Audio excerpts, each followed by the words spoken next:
बात करते हैं हल्द्वानी की। अभी वहाँ दंगे हुए पिछले हफ्ते। It started because of high court के ऑर्डर्स। कहीं पे मजार बन जाती है, ये चीज़ों को रिमूव नहीं कर सकते क्योंकि वक्फ will come and take claim on it. Supreme court का फैसला है कि वंस अ वक्फ ऑलवेज अ वक्फ। वक्फ का जो कानून है इट शुड बी रिमूव। तो another aspect of this is the appeasement. Was a slow and steady over the years हुआ है। कई जगह 50 साल का प्रोसेस। सबको दिख रहा है, हमें दिख रहा है, आपको दिख रहा है, तो सरकार को भी दिख ही रहा है कि इलीगल एनक्रोचमेंट सबको दिखता है। उनको हटाने का, उनको रिहैबिलिटेट करने का वो सिस्टम इन प्लेस क्यों नहीं होता।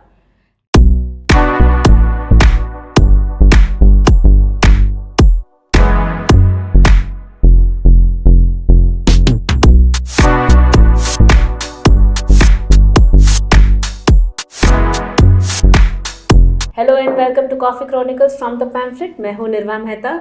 मैं शिव। बात करते हैं हल्द्वानी की, जो अभी वहाँ दंगे हुए पिछले हफ्ते। It started because of high court के ऑर्डर से उनके इलीगल इंक्रोचमेंट थी रेलवेज़ की ज़मीन पे, जो started off as temporary structures, eventually वो परमानेंट बस्ती टाइप बन गया था और कोर्ट का ऑर्डर था कि ये इलीगल इंक्रोचमेंट हटा दिया जाए। और ज़्यादातर मुस्लिम लोग वहाँ रहते थे and because of the subsequent demolishing that took place, उसके बाद सब दंगे शुरू हुए, पत्थरबाजी हुई और काफ़ी बुरा हाल था। बट ये तो कोर्ट का ऑर्डर था। This was not a government taking any such step, it was the court that ordered the removal of illegal encroachment. इसमें दो तीन चीज़ें हैं जो मुझे लगता है कि हमें डिस्कस करनी चाहिए। एक तो फर्स्ट इज़ कि ये इलीगल एनक्रोचमेंट बन कैसे जाता है, and it's not just Haldwani जहाँ पे ये ऐसा एनक्रोचमेंट है। हाँ, भारत में रेलवेज की ज़मीन पर जो अगर आप देखें तो ये एक पहले शुरू होता है, कहीं पे मज़ार बन जाती है एंड आप उसको ये चीज़ों को रिमूव नहीं कर सकते क्योंकि वक्फ will come and take claim on it. और सुप्रीम कोर्ट का फैसला है कि वंस अ वक्फ ऑलवेज अ वक्फ। तो इट्स ऑब्वियसली वक्फ का जो कानून है वो काफ़ी one sided and very partition रहा है, प्रॉब्लमेटिक भी है एंड उस पर कई डिबेट्स होती रहती है कि that it should be removed. But ये also another aspect of this is the appeasement. जैसे कि हम देखें कि ये ऐसा तो नहीं कि ओवरनाइट हुआ था। Encroachment was a slow and steady over the years हुआ है। कई जगह 50 साल का प्रोसेस है। हाँ, एंड तो रिमूवल क्यों नहीं होता है? Is it the lack of political will? क्योंकि सबको दिख रहा है, हमें दिख रहा है, आपको दिख रहा है, तो सरकार को भी दिख ही रहा है कि इलीगल एनक्रोचमेंट सबको दिखता है। तो वहाँ पे उनको हटाने का, उनको रिहैबिलिटेट करने का वो सिस्टम इन प्लेस क्यों नहीं होता? And why does the court have to intervene? And when the court intervenes, when government takes steps on instructions of the court, तो दंगे क्यों होते हैं? और अगर दंगे होते हैं फिर भी सरकार जिम्मेदार कैसे? How is it the people who illegally occupied, they are not responsible? देखो, देखा जाए ना तो स्टैंडर्ड ऑपरेटिंग प्रोसीजर है। आप सरकारी ज़मीन पे कब्जा कर लें, चाहे जिस प्रिटेक्स्ट से, आप मज़ार बना लें, घर बना लें, कब्रगाह बना लें, कुछ भी बना लें। सो ये जो है ना, इसमें नया कुछ नहीं है। जहाँ तक अभी पिछले साल जंगलों में मज़ार देखा हमने। हाँ, बिल्कुल। जो जंगल इतने पुराने हैं उनमें मज़ार कैसे? मज़ार का मतलब क्या होता है? कहते हैं ना कि मज़ार तो खुद भी अन इस्लामिक चीज़ है। Absolutely, the purists don't believe in दरगाह में मज़ार। उसमें नहीं करते क्योंकि आइडल पार्ट ऑफ वर्शिप वो हो गया। लेकिन हमारे अपने जयेश ने एक रिपोर्ट की थी पैम्पलेट में, उत्तराखंड एक पर्टिकुलर टाउन की, और उसका कहना था कि ये तमाम टाउन में वही हाल है, मज़ार घर में कॉर्बेट में है। कॉर्बेट के वहाँ पे भी दिख जाती है। ठीक है। अब एक तो ये है इंक्रोचमेंट वाला पहलू है, दूसरा ये है कि कोर्ट ऑर्डर क्यों नहीं माने जा सकते। ये केवल हल्द्वानी तक तो सीमित नहीं है। इनफैक्ट अगर कलकत्ता में भी यही है। मैं तुम्हें बताऊं, पहली बार कलकत्ता में रेलवे की ही ज़मीन पे बस्ती बसी है, लेक गार्डन्स की। और 1996 में पहली बार मैंने देखा कि सुबह सुबह पुलिस वाले आए और ये हुआ कि तो मैंने पूछा कि भाई क्या है, तो ये हुआ कि ये बस्ती है, इलीगल है, हाई कोर्ट का ऑर्डर है और इसको हटाना है। ये मैं 1996 की बात बता रहा हूँ, 1996 की। उसके बाद कम से कम 4 बार मैंने अपनी आंखों से देखा है कि पुलिस आई है और वही कि ये आज बस्ती हटेगी, लेकिन आज तक वो नहीं हट सकी है। ठीक है, तुमको अगर याद हो तो Mumbai high court, Bombay high court का फैसला था इलीगल कंस्ट्रक्शन हटाने का दाऊद इब्राहिम का। ठीक है, मॉल ये हुआ कि डिमोलिश होगा और नहीं हुआ, नहीं हो सका। अगर उसी जगह और हाई कोर्ट या सुप्रीम कोर्ट के ऑर्डर आते हैं तो बहुत जल्दी डिमोलिश हो जाता है। अगर किसी धर्म विशेष से जुड़ा हुआ मामला नहीं है तो, है ना, तो हो जाता है, कहीं कोई बवाल भी नहीं होता है, लोग रिकॉन्साइल कर जाते हैं कि भाई हमने सरकार की ज़मीन जो है उस पर कब्जा किया था, सरकार मांग रही है, हमें देना होगा, कुछ कर नहीं सकते। लेकिन अगर यही समस्या अगर एक समुदाय विशेष के इंक्रोचमेंट से है तो आज तक हाई कोर्ट, सुप्रीम कोर्ट, किसी कोर्ट का ऑर्डर नहीं माना जाता। इनफैक्ट मजे की बात ये बताऊं, ये जो वक्फ की तुमने बात की है ना, इलाहाबाद हाई कोर्ट को अपने प्रीमाइसेस की रक्षा में सुप्रीम कोर्ट जाना पड़ा। ये जो करजन पार्क जो है, जिसमें वहाँ पे जहाँ पे चंद्रशेखर आज़ाद को मारा था ब्रिटिश एडमिनिस्ट्रेशन ने, वहाँ मतलब वो तमाम ऑर्डर आने के बाद भी उसे हटाया नहीं जा सका। ये अभी 2 साल पहले योगी जी के आने के बाद ये हो सका। मैं एक मजे की बात तो पॉलिटिकल विल की भी बात है इसमें। पॉलिटिकल विल है, लेकिन along with that the whole concept of Waqf is so skewed and against हाँ, तुमने तो वक्फ पे स्टोरी की है पहले। वो हाँ। किया हुआ है। बहुत इंटरेस्टिंग एक चीज है, सूरत म्युनिसिपल कॉर्पोरेशन बिल्डिंग, ठीक है, that's Waqf has take claim on it. क्यों?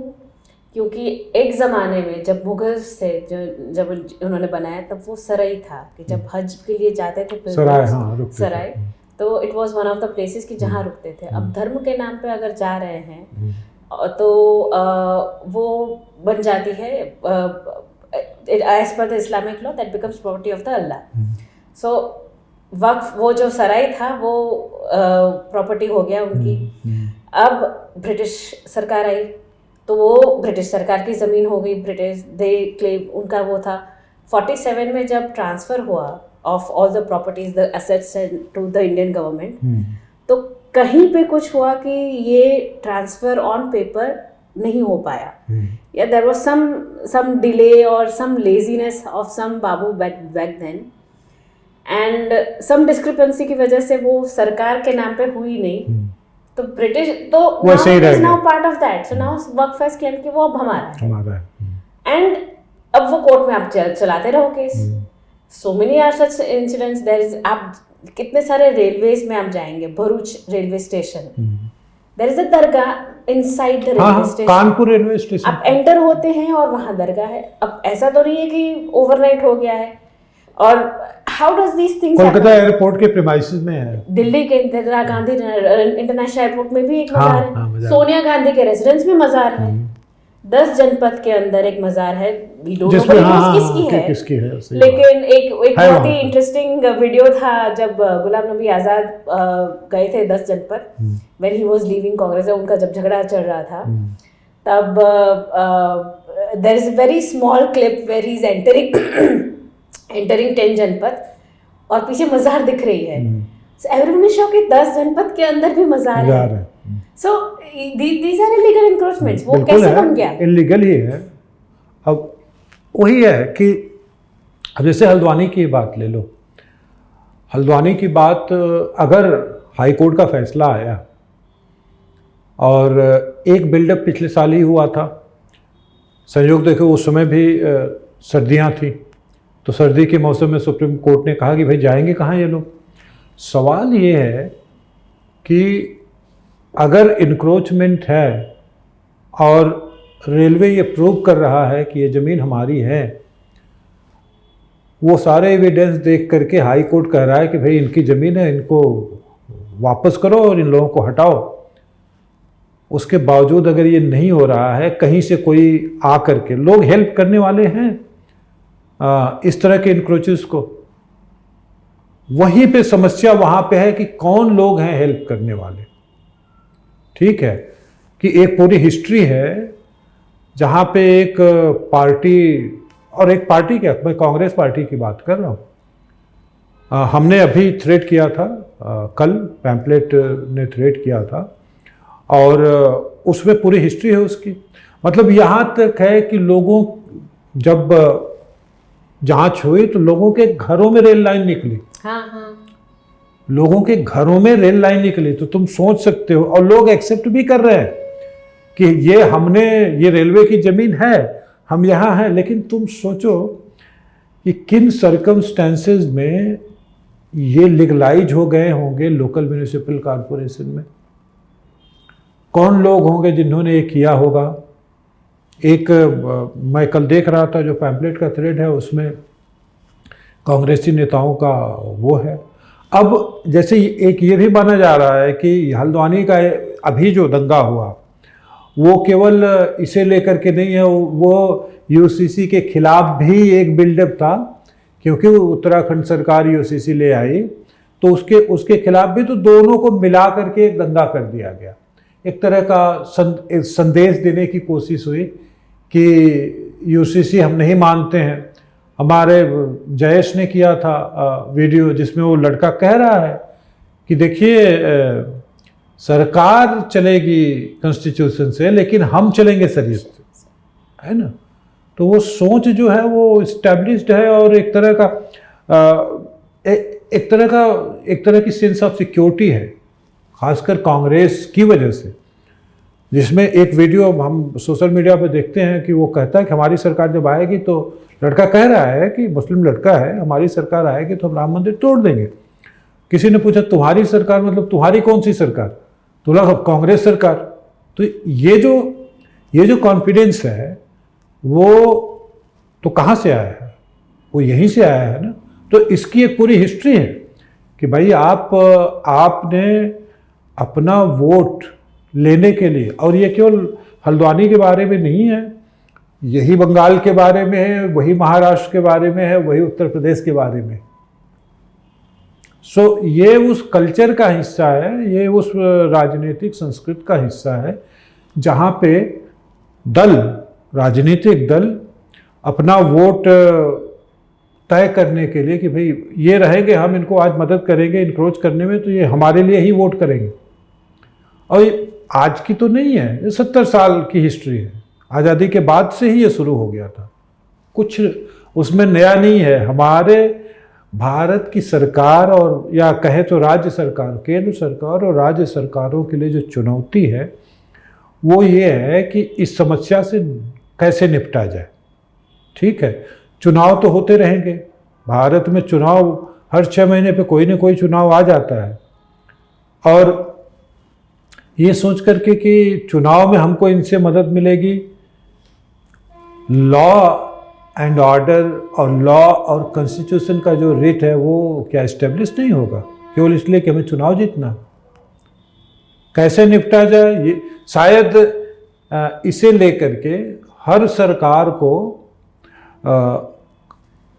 एक कॉमन मिनिमम कॉन्सेंसस पे पहुंचना चाहिए कि भाई होता है ना, अगर आप नहीं, मतलब मेरे कहने का ये है कि अगर आप जीएसटी को लेकर के या और कानूनों को लेकर के आप एक कॉन्सेंसस बिल्ड कर सकते हैं, तो ये इलीगल इंक्रोचमेंट को लेकर क्यों नहीं कर सकते? करना चाहिए। आप बुलाइए, एक कमेटी फॉर्म कीजिए, एक कॉन्स्टिट्यूशनल बॉडी फॉर्म कीजिए, वो सबसे बात करें और जितने भी स्टेक होल्डर हैं उनको बताएं कि भाई इस मतलब कॉन्स्टिट्यूशन का रेट स्टैब्लिश करना जरूरी क्यों है ना। और ये हर इंक्रोचर के बारे में कहीं भी हो।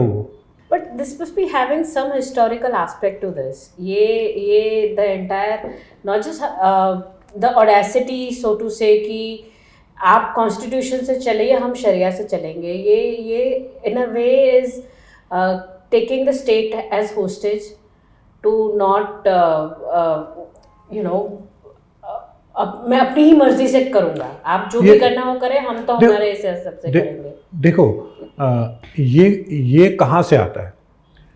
ये आता है उस समझ से जिसमें हम स्टेट को कुछ नहीं समझते हैं। एक समुदाय विशेष की भीड़ स्टेट को कुछ नहीं समझती है। अगर वो किसी को समझती है तो वो है राजनीतिक दल, वो पॉलिटिकल। ठीक वही है फिलॉसफी कि देश तो चलेगा शरिया से, लेकिन देश तो चलेगा संविधान से, हम चलेंगे शरिया से।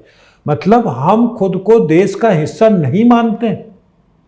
ये क्या कहता है? ये तो यही कहता है ना कि हम खुद को संविधान का हिस्सा नहीं मानते। अगर संविधान का हिस्सा खुद को मानेंगे तो हम देश का हिस्सा मानेंगे, देश का हिस्सा खुद को मानेंगे तो देश के प्रति जो एक आम नागरिक की भावना होनी चाहिए वो होगी। चूंकि वो नहीं मानते हैं तो नहीं है। अब इसका जो तुमने पूछा कि हिस्टोरिकल एस्पेक्ट, अब बिल्कुल हिस्टोरिकल एस्पेक्ट है।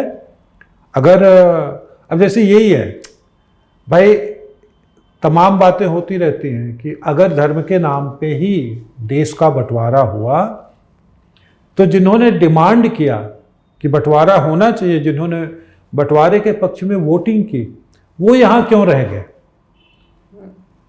उनके बाल बच्चे, उनके नाती पोते हमसे कहते हैं कि हम तो इसलिए रह गए क्योंकि हमें हिंदुस्तान से प्यार था। भाई हिंदुस्तान से प्यार था तो हिंदुस्तान को हिंदुस्तान रहने देते ना, क्यों बंटवारा करवाया?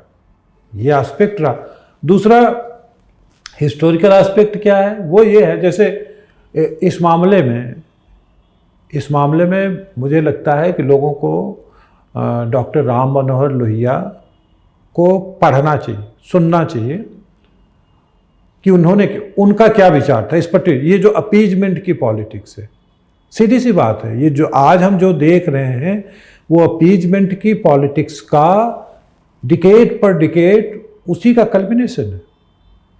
तो जैसे लोहिया जी का ये मानना था कि आज़ादी के बाद जो मुसलमान यहाँ पे रह गए, नेहरू जी ने उनको वोट बैंक में कन्वर्ट करने की बात सोची। अब ऐसा तो है नहीं कि ये चीज़ें जो हैं वो लिख करके की जाएंगी, ठीक है। इस तरह की बातों में जो सर्कमस्टेंशियल एविडेंस है उन्हीं पे लोग विश्वास करते हैं, उसी को कहते हैं, उन्हीं को कोट करते हैं।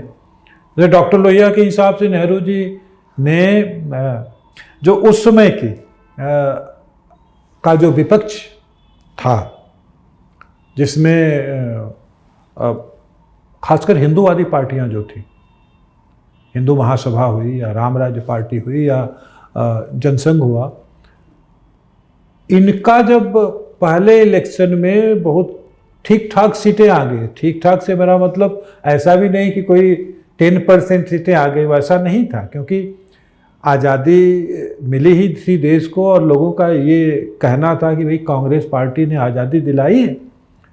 कांग्रेस पार्टी भी क्लेम करती थी कि हमने आज़ादी दिलाई है तुम्हें, भारतवर्ष हमने तुम्हें आज़ादी दिलाई है। सो नेहरू जी ने वो तरीका अपनाया कि भाई 10 सीटें लगभग आ गई हैं इनकी, तो नेहरू जी के विचार से तो इनकी 10 सीटें भी नहीं आनी चाहिए थी।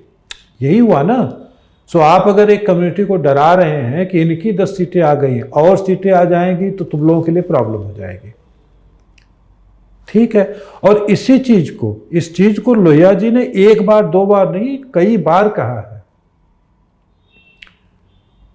सो वो एक हिस्टोरिकल एस्पेक्ट है इसका, जो अपीजमेंट की पॉलिटिक्स है, ये एक दिन की नहीं है या इवन ये 2-3 डिकेड की भी नहीं है।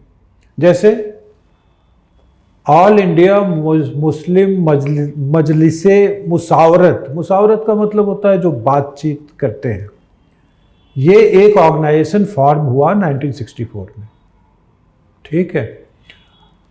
ऑर्गेनाइजेशन का स्टेटेड ऑब्जेक्टिव ये था कि हम अपना जो मुस्लिम ग्रुप का इंटरेस्ट है उसके लिए काम करेंगे, ठीक है।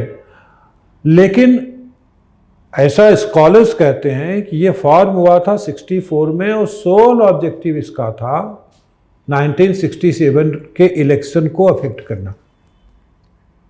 ठीक है, तो ये कहाँ से आया होगा? ये सोच कि हम एज ए ग्रुप, ठीक है ग्रुप बनते हैं डेमोक्रेसी में, कि एज ए ग्रुप हम इलेक्शन को प्रभावित कर सकते हैं, चुनाव को प्रभावित कर सकते हैं, ये कहाँ से आया होगा? ये तो उसी नेहरू जी की नीति को देख कर के आया होगा ना, कि भाई हमें समझा जाता है कि हम इलेक्टोरल आउटकम जो है उसको प्रभावित कर सकते हैं, तो क्यों नहीं इसका फायदा उठाया जाए। और 67 के इलेक्शन में मतलब बाकायदा डिक्लेयर करके 67 के इलेक्शन में अलग अलग स्टेट में, पश्चिम बंगाल में, उत्तर प्रदेश में, आंध्र प्रदेश में, महाराष्ट्र में, इन्होंने और भी स्टेट में, मैसूर में, इन्होंने समर्थन दिया कांग्रेस को। ठीक है, वेस्ट बंगाल में भी 2 स्टेट का या 1 स्टेट का, शायद केरल का, उन्होंने छोड़ दिया कि केरल के बारे में डिसाइड करेगा इंडियन यूनियन मुस्लिम लीग। तो ये कैसे आया होगा? क्योंकि ये जो बॉडी बनी थी, ये मुस्लिम लीग के जो समझो कि मिडिल लेवल के जो लीडर थे उन्होंने बनाई थी। तो use the body as pressure group कि हम इलेक्टोरल आउटकम को प्रभावित कर सकते हैं और हमें करना चाहिए। बाकायदा मतलब सार्वजनिक करके उन्होंने किया। अब इसका एक मज़ेदार एस्पेक्ट मैं बताता हूँ, वो ये है कि उत्तर प्रदेश मुस्लिम कंसंट्रेशन के हिसाब से कई ज़िले ऐसे थे जहाँ पे वो प्रभावित कर सकते थे। मज़े की बात ये थी कि उत्तर प्रदेश में इस मजलिस का जो चीफ था वो कांग्रेस को पसंद नहीं करता था। तो कांग्रेस ने क्या किया? कांग्रेस ने सीधा सेंट्रल की जो लीडरशिप थी मजलिस की, उससे नेगोशिएट किया, उसको हटा दिया रास्ते से कि भाई हम तुमसे बात नहीं करेंगे। मजे की बात देखो कि उत्तर प्रदेश में जो सबसे इंपॉर्टेंट विपक्ष में जो दल था वो था जनसंघ, और जनसंघ का डर दिखा करके कांग्रेस ने उनसे अपना जो भी उनका था नेगोशिएट किया कि आपको इन सीटों पे सपोर्ट करना है। तो ये अपीजमेंट की पॉलिसी, और ये 67 की बात है, तो अपीजमेंट की पॉलिसी की एक पूरी हिस्ट्री रही। जैसे अच्छा मान लो ये तो 67 की बात है, 1973 में all India Muslim personal law board बना। कहने को तो प्राइवेट बॉडी है, ठीक है, ओके, उसके एक स्टेटेड ऑब्जेक्टिव है कि जो मतलब issues related to marriage and inheritance वगैरह वो उस पर काम करेगा। लेकिन ये जो डेट, ये जो ईयर है 1973 उसके इस्टेब्लिशमेंट का, अगर तुम ध्यान से देखो तो ये ऐसा नहीं है कि आउट ऑफ थिन एयर कहीं से आ गया कि हमको ये इस्टेब्लिश करना है ना। 1971 में जो लड़ाई हुई है, जिसका रिजल्ट ये हुआ कि बांग्लादेश बना, पाकिस्तान टूटा, बांग्लादेश बना।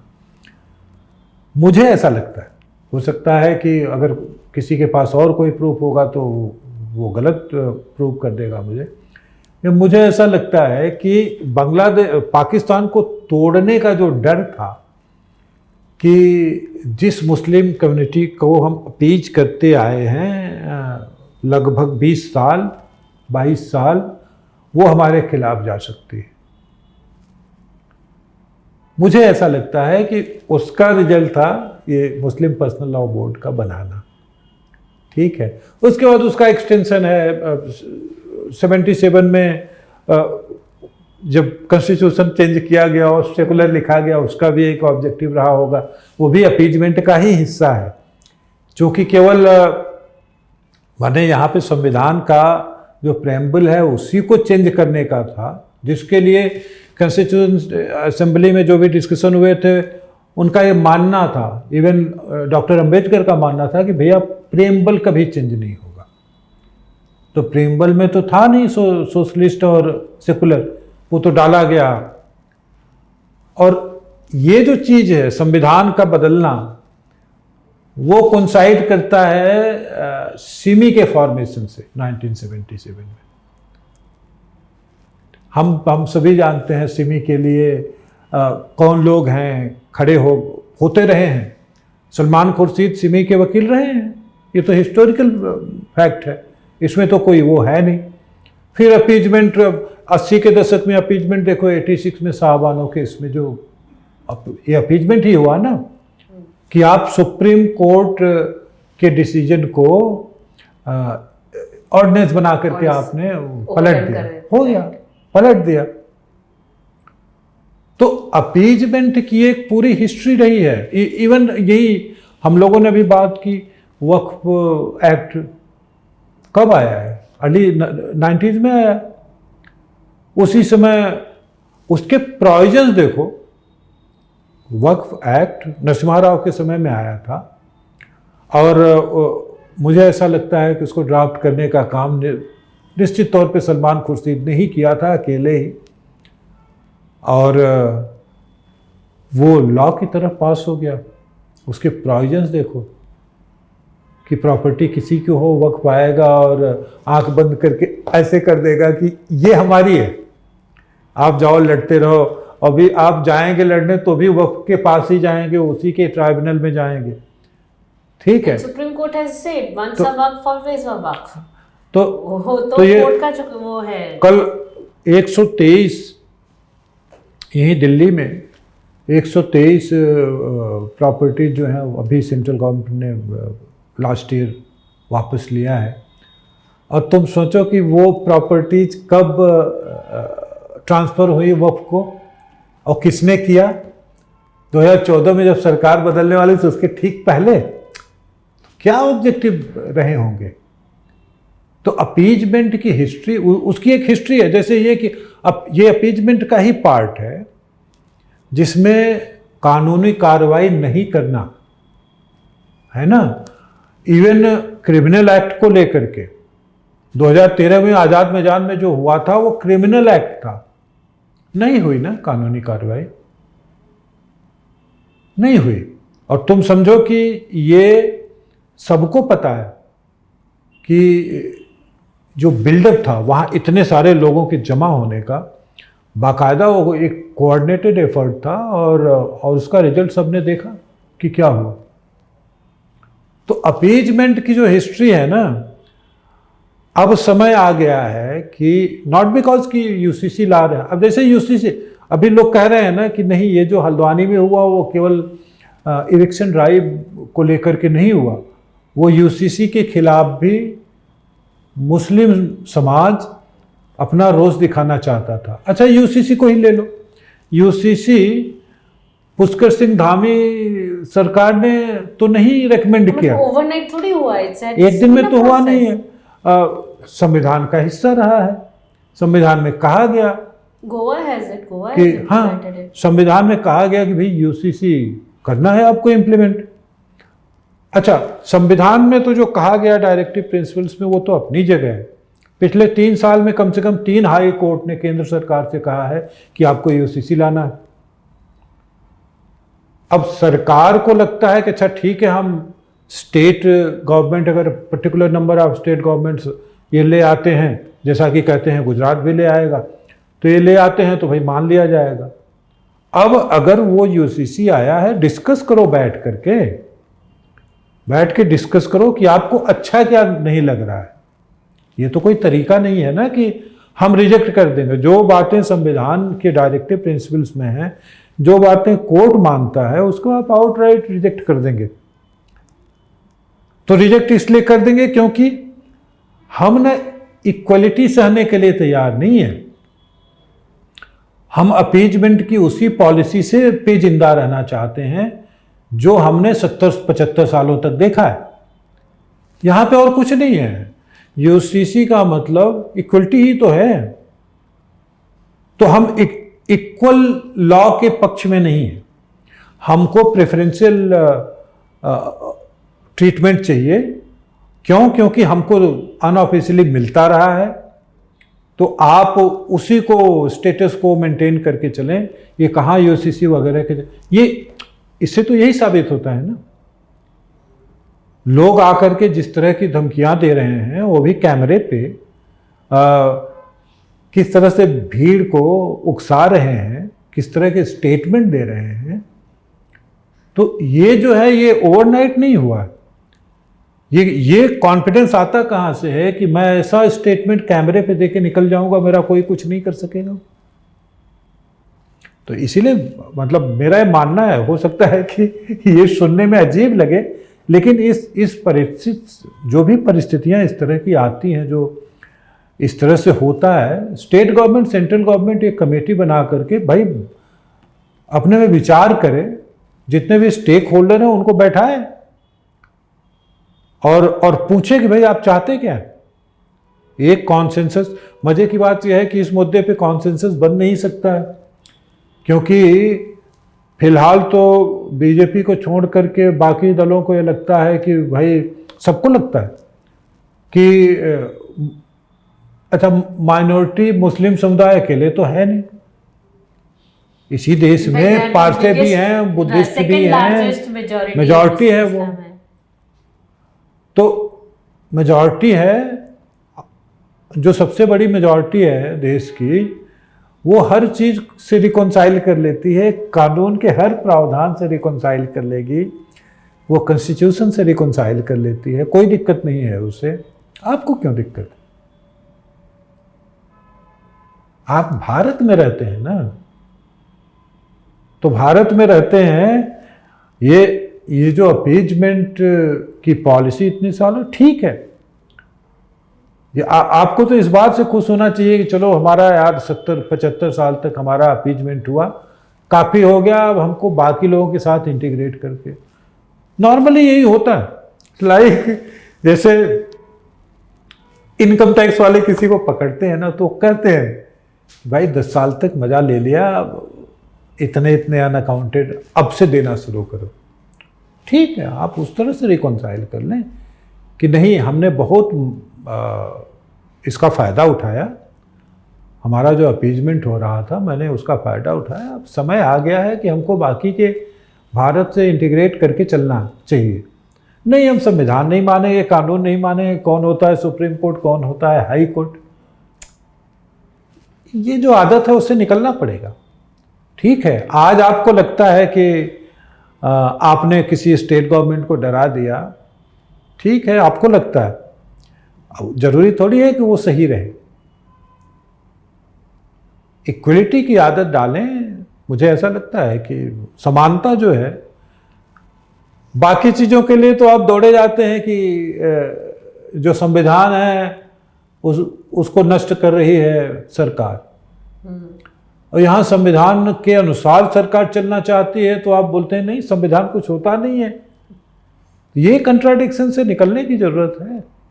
नहीं, बट आई थिंक जैसे कि मोदी सरकार ने उनके प्रोमिसेस जब मैनिफेस्टो में किए थे कि हम 370 हटाएंगे, सीए लाएंगे, राम मंदिर बनाएंगे, तो ये these promises have been fulfilled over the past 10 years।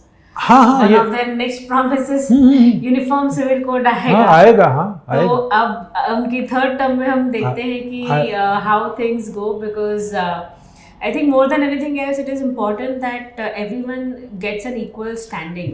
बिल्कुल। देश, भाई आप ऐसा कैसे हो सकता है कि मैं सुबह में बोलूं कि देश संविधान से चलेगा और मैं शाम को बोलूं सुप्रीम कोर्ट हमारे लिए कुछ नहीं है या हाई कोर्ट हमारे लिए कुछ नहीं है, मैं कुछ समझता नहीं हूं,